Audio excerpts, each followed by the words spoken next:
Bienvenue dans cette nouvelle édition de l'Africa Tonight, au sommaire de l'actualité. La campagne de vaccination s'intensifie au Maroc. Des vaccinodromes ont été mis en place devant les lycées afin d'encourager la vaccination des lycéens de 12 à 17 ans. Au Kenya, 11 millions de dollars, c'est la somme que le gouvernement devrait allouer pour l'irrigation des terres agricoles dans le comté de Nyeri, une somme qui permettra d'améliorer la sécurité alimentaire dans la zone affectée par la sécheresse. Et puis en Somalie, un système numérique a été mis en place pour améliorer la protection des enfants vulnérables, un moyen de lutter contre les fléaux auxquels ils sont exposés. Mais d'abord, au Tchad, l'opposition conteste la version actuelle du projet de dialogue national inclusif. Le groupe de réflexion et action pour l'appel du 1er juin ainsi que la coalition Ouakit Tama ont signé ce 31 août une déclaration commune pour exiger une transition inclusive. Ces deux structures de l'opposition s'unissent contre la décision du gouvernement de mettre en place un comité d'organisation du dialogue.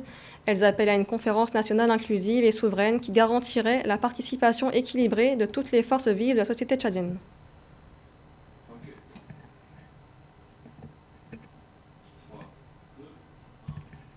Au Maroc, 419 vaccinodromes ont été mis en place devant les lycées, une mesure qui vise à inciter à la vaccination des 12-17 ans dans le pays.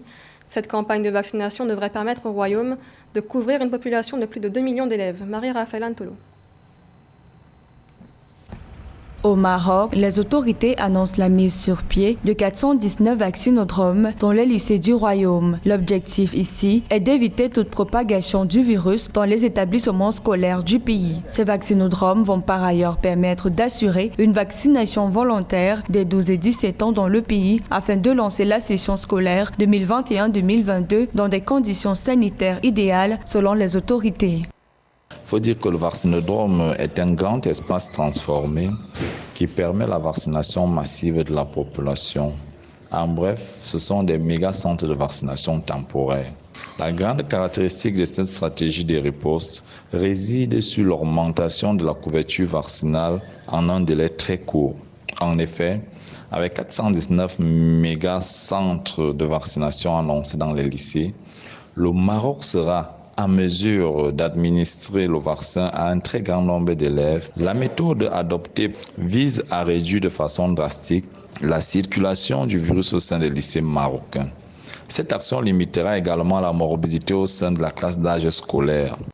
Pour atteindre l'objectif de cette campagne, qui est de couvrir une population cible de 2,98 millions d'élèves de l'enseignement public, privé et des missions étrangères, les vaccins Pfizer et Sinopharm ont été mis à disposition par les autorités sanitaires. Toutefois, d'autres mesures sont annoncées pour bientôt afin d'assurer le succès de cette opération qui a débuté dans le pays le 30 août 2021. L'apparition des variants dans l'épidémiologie à Covid-19 doit amener tous les gouvernements du monde, notamment ceux des pays africains qui ont des moyens limités, à anticiper sur une nouvelle vague de la maladie. Chacun doit apporter et adopter une stratégie d'anticipation, car la diffusion des variants du virus sur le continent n'est qu'une question de temps. Tout doit par conséquent être fait pour juguler la pandémie, par des stratégies simples et peu onéreuses, applicables par tous, capables d'empêcher une dissémination du virus, comme celle que le Maroc adopte en multipliant les vaccinodromes.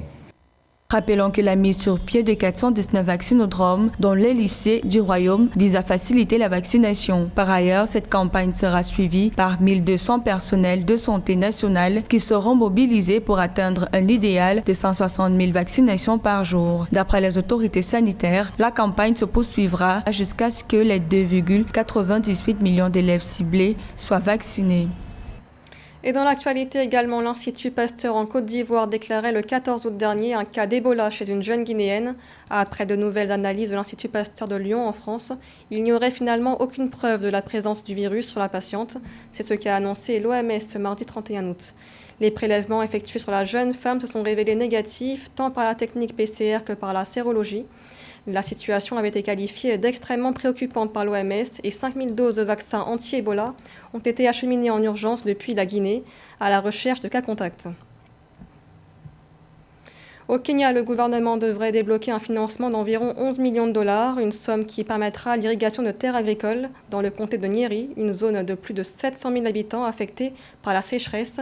L'objectif est d'améliorer le rendement des terres agricoles ainsi que la sécurité alimentaire. Joël Ballot.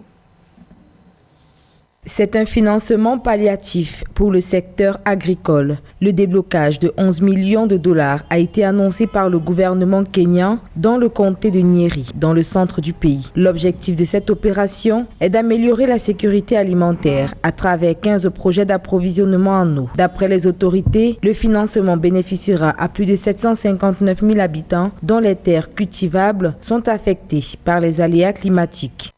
Les projets d'aménagement ou d'approvisionnement en eau projetés par le gouvernement kenyan constitueraient premièrement un motif d'incitation et de motivation pour les producteurs à s'engager dans l'activité qui est la leur. Deuxièmement, ils permettront de revitaliser et d'accroître les superficies agricoles exploitables. Troisièmement, on aura une possibilité de diversifier les cultures et de produire en continu tout au long de l'année. Ce financement vient en appui au projet d'irrigation de Shanga-Shisha lancé en février 2021, dont la première phase a favorisé l'irrigation de 5000 acres destinés à 1000 agriculteurs. Achevé à environ 60%, ce projet a participé à la création d'emplois pour 400 résidents et le renforcement des capacités des agriculteurs afin d'assurer la durabilité du projet. Une fois achevé d'ici décembre 2021, 10 000 agriculteurs devraient en tirer des avantages considérables. À terme, nous espérons qu'un total de 3 000 agriculteurs destinés à bénéficier du projet d'irrigation de Shanga-Shisha deviendront un élément clé non seulement pour produire suffisamment de nourriture pour leur ménage, mais également pour produire des excédents à vendre. Au Kenya, 80% des surfaces agricoles sont en zone aride ou semi-aride. Ces différentes initiatives d'accompagnement permettront alors de rehausser la qualité de la production et d'oxygéner l'environnement socio-économique, ce qui est l'une des ambitions phares de l'agenda des Big Four sur la sécurité alimentaire et la nutrition, initiée par l'exécutif.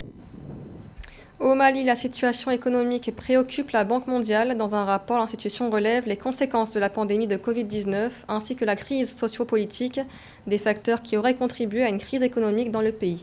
Aïssatou Barry. Les effets combinés de la crise sociopolitique et du Covid-19 ont fragilisé l'économie malienne. C'est ce qui ressort du nouveau rapport de la Banque mondiale sur la situation économique du pays. L'institution brosse un tableau peu réduisant qui, selon elle, a entraîné une récession et l'accélération de la dette publique. Après avoir enregistré une croissance moyenne de 5,1% entre 2013 et 2019, le PIB réel s'est contracté de 2% en 2020. La chute de l'activité économique et le ralentissement des échanges internationaux ont mécaniquement fait chuter les recettes fiscales. Autre raison évoquée par la Banque mondiale est le désaccord sur les subventions aux intrants accordées aux producteurs qui ont conduit à une baisse de la production cotonnière de près de 80%. À travers ce rapport émis par la Banque mondiale, il faut déjà constater la reprise progressive des opérations de cette institution au Mali. Et les perspectives de la Banque mondiale ne sont pas des perspectives heureuses. Quand le Mali est contrarié par une spirale de la montée des dépenses publiques liées à l'achat des équipements militaires, les questions d'ordre sécuritaire. Au même moment, le Mali doit faire face aux urgences sanitaires liées à la pandémie à Covid-19 en tant que telle. Nous pensons que ce rapport doit constituer comme étant une alerte aux autorités maliennes d'accorder une priorité à l'agenda économique. Et les recommandations sont claires. Il faut rallier à la fois les trois urgences, à la fois les dépenses sociales, les dépenses contre le Covid-19 et également les dépenses sécuritaires. Voilà autant d'urgences aujourd'hui qui s'imposent au gouvernement actuel. Et je doute fort qu'avec l'agenda politique en cours, que les autorités de transition actuellement puissent accorder une priorité à ces questions-là. Rappelons que le pays a récemment mobilisé 30 milliards de francs CFA sur le marché financier régional. Ces fonds devront servir à financer les besoins du budget de l'État dans le cadre de la relance post-Covid-19. En Somalie, le gouvernement a mis en place un système de gestion des informations en faveur des enfants vulnérables, un système qui vise à renforcer leur protection via les canaux numériques. Marie-Raphaël Antolo. En Somalie, le ministère fédéral de la Femme et du Développement des droits humains, en partenariat avec le Fonds des Nations Unies pour l'enfance, a lancé le 30 août 2021 un système de gestion des informations sur la protection de l'enfance en ligne. En abrégé CPIMS+, cette mesure vise à améliorer la protection des enfants les plus vulnérables en Somalie. Concernant les nouvelles mesures que le gouvernement a prises, il faut les saluer. Quand on sait que la mortalité infantile est un des plus élevés au monde, avec un enfant sur 7 meurt avant son 5e anniversaire, une femme sur 12 meurt durant sa grossesse. En 2015, plus de 2000 violations très graves des droits de l'enfant ont été notées. Donc, en rapport avec l'UNICEF, le gouvernement a donné l'information à travers les ministères de la femme comme quoi le système de protection des enfants va être renforcé.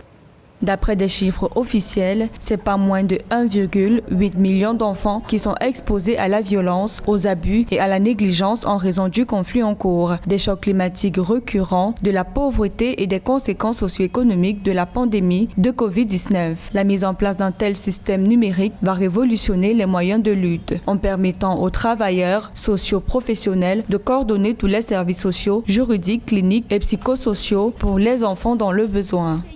Le système de protection des enfants va être renforcé, surtout des enfants vulnérables en Somalie. Cela concerne les enfants de la rue, les victimes des violences sexuelles, les enfants en conflit avec la loi, les enfants et bébés abandonnés, les enfants non bénéficiaires des systèmes de protection primaire. Ils seront recensés et identifiés par l'intercomité. Ils auront accès aux services de base, seront protégés contre l'exploitation et les abus de toute nature.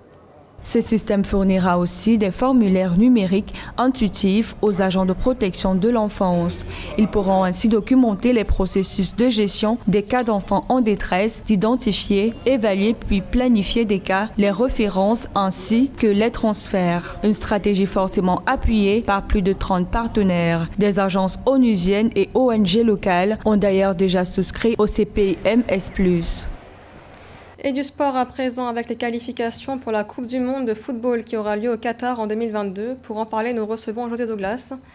La compétition a commencé ce mercredi 1er septembre pour la première journée des qualifications du Mondial 2022. D'autres matchs sont prévus ce 2 septembre. Tout à fait. Nous passerons en revue l'ensemble des résultats de ce mercredi 1er septembre dans nos prochaines éditions. Mais sachez que ce jeudi 2 septembre, 7 matchs sont programmés. Tout d'abord, en groupe E, il y a Kenya-Ouganda à Nairobi.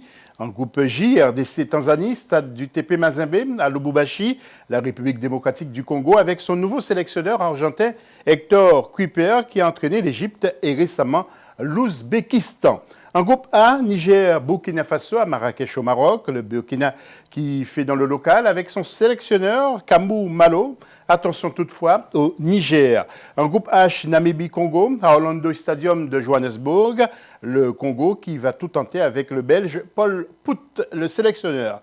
Et puis en groupe J, Madagascar-Bénin à Antananarivo. Une grande première pour Eric Rabé-Sandratana à la tête de l'équipe de Madagascar. Et Michel Dissuyer qui va essayer de mettre le Bénin sur orbite et l'envoyer au Qatar. Écoutez ce que nous disait Eric Rabé-Sandratana lors de sa nomination. Je ne sais pas je pense que c'est un ensemble en fait. Voilà, il y a surtout la déception de ne pas se qualifier pour la CAN. On avait pris goût à voir cette équipe de Madagascar se qualifier pour la CAN et puis le fait d'avoir cette déception a peut-être accéléré les choses, mais voilà, c'est les aléas un petit peu du football et voilà, la décision a été prise. Moi, on m'a demandé de venir pour prendre l'intérim en attendant. Donc, écoutez, moi, je suis là pour essayer d'amener un petit peu mon expérience et ma façon de voir le football. Après, j'espère surtout que Madagascar en sortira grandi. Autre match en groupe A avec l'Algérie contre Djibouti, stade Moustapha Tchaker de Blida, Djibouti qui a enrôlé un sélectionneur français au nom de Julien Met. Et puis en groupe I, Maroc-Soudan, stade du Prince Moulay Abdellah, le Maroc avec l'indéboulonnable Vaïd Ali Louzik et Hubert Velud pour le Soudan. Rappelons que le Qatar est qualifié d'office pour la phase finale. 5 équipes seulement représenteront notre zone d'Afrique pour participer à cette phase finale de la Coupe du Monde du 21 novembre au 18 décembre 2022. Ce sera donc la 22e édition du Mondial. Merci, ce journal a été réalisé par l'ensemble de la rédaction. Merci de l'avoir suivi. L'information continue sur Africa 24.